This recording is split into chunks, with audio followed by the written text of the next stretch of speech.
Olá, meu nome é Gabriel Silva, eu sou aluno da especialização em análise de dados e inteligência artificial. Esse é um exercício referente à disciplina de análise de dados, análise exploratória de dados. E aqui a gente vai apresentar algumas das principais medidas de tendência centrais e de dispersão. A apresentação em si é dividida em introdução, média aritmética, variância, desvio padrão e coeficiente linear de Pearson. Uma rápida introdução sobre as medidas de tendência central, elas ajudam a descrever e resumir um conjunto de dados através de um valor representativo, onde os demais dados desse conjunto, eles vão estar em torno desse valor e concentrando ao redor dele. Essas medidas elas são vastamente utilizadas em várias áreas, por exemplo, a área da economia, de medicina e também da pesquisa científica. Falando um pouco sobre a média aritmética, ela representa a localização centrais desses dados e ela é calculada através da soma dos valores de uma amostra de uma população dividido pelo total desses elementos. Aqui à direita a gente tem uma implementação no Python dessa medida, onde a gente utiliza algumas funções nativas para calcular a média, seguindo aqui a função, a equação teórica da medida.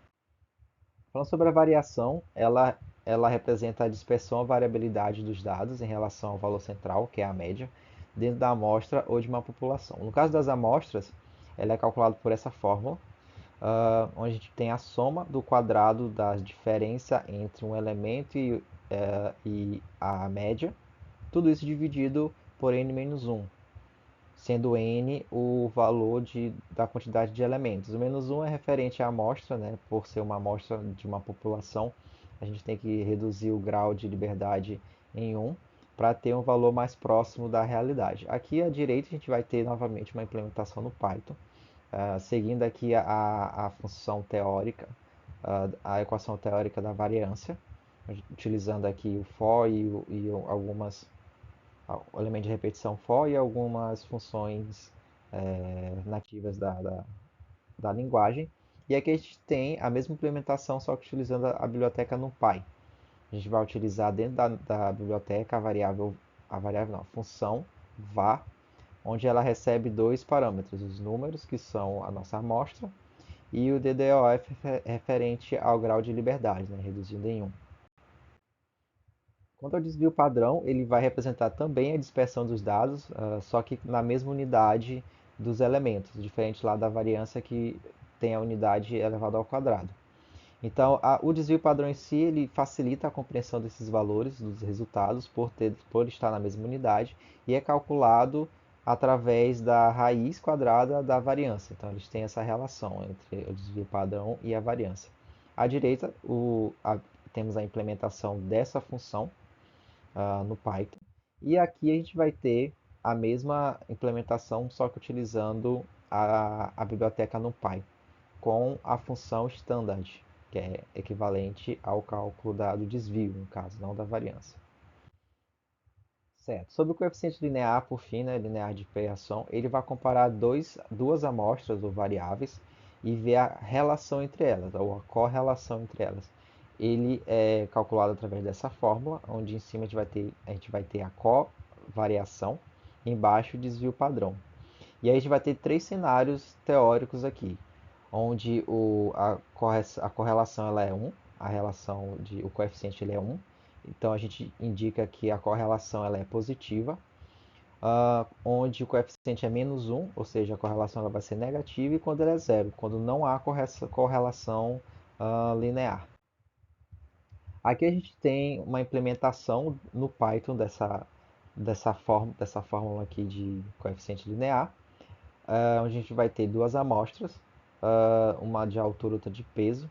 Nós vamos calcular a média desses valores, a covariação, que é o numerador, e o desvio padrão aqui embaixo, referente ao denominador. Por fim, a gente faz a divisão desses dois valores e temos o resultado final, que é o coeficiente linear, aqui, referente, igual a 1.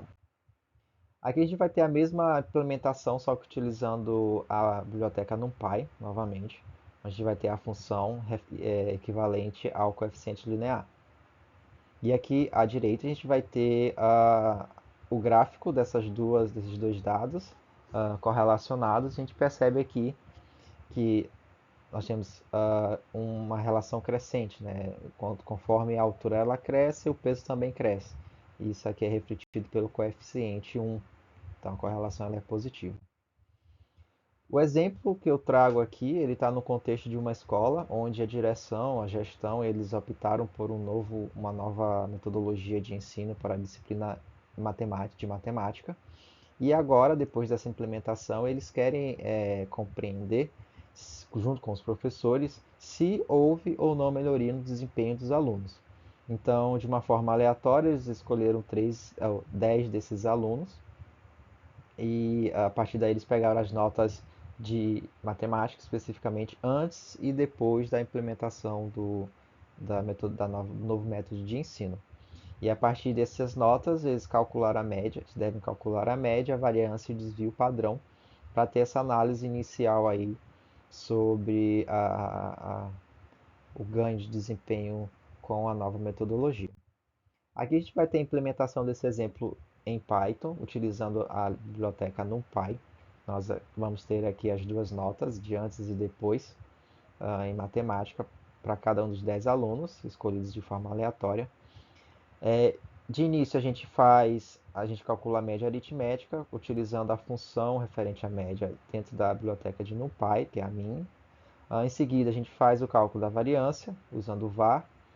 E por último o desvio padrão usando a função standard. E por fim a gente printa todos esses valores. Aqui a gente tem o resultado, as notas antes do novo método, depois do novo método, a média, a variância e desvio. Então, como conclusão, a gente pode perceber aqui que a média ela aumentou em relação a antes e depois da implementação do método, o que indica que o método ele teve um bom desempenho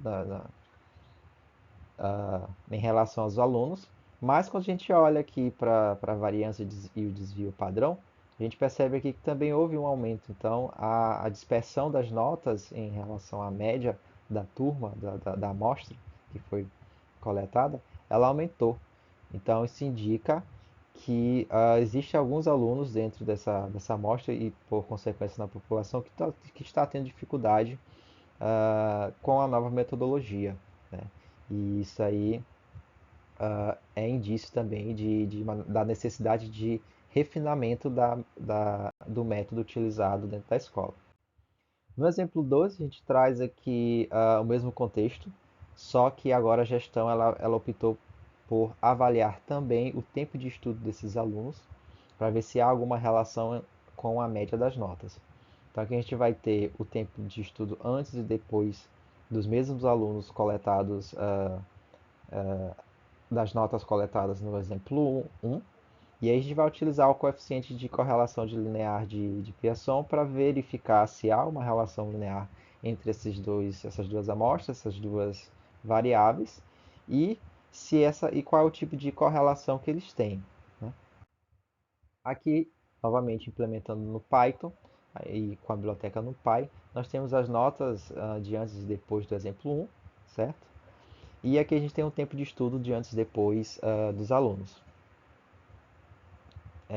De início, a gente faz o cálculo da média aritmética só para ter uma comparação, né? Uma visão geral do caso. E por fim, a gente faz a conta, o cálculo do coeficiente através da função referente à correlação linear de Pearson dentro do NumPy. Aqui a gente tem o resultado printado, onde novamente as médias, 6,8 para antes, 7,4 para depois, e aqui os coeficientes. Nos coeficientes a gente percebe que estão todos próximos de 1, então significa que há uma correlação e a correlação é positiva. E comparando entre os dados, entre os dois coeficientes, a gente percebe que houve um aumento desse coeficiente em relação a antes e depois, né? Então há um aumento aí, um indício de aumento do desempenho dos alunos e também da qualidade de estudo desses alunos. Chego ao fim aqui da apresentação, agradeço as pessoas que estão assistindo e até uma próxima.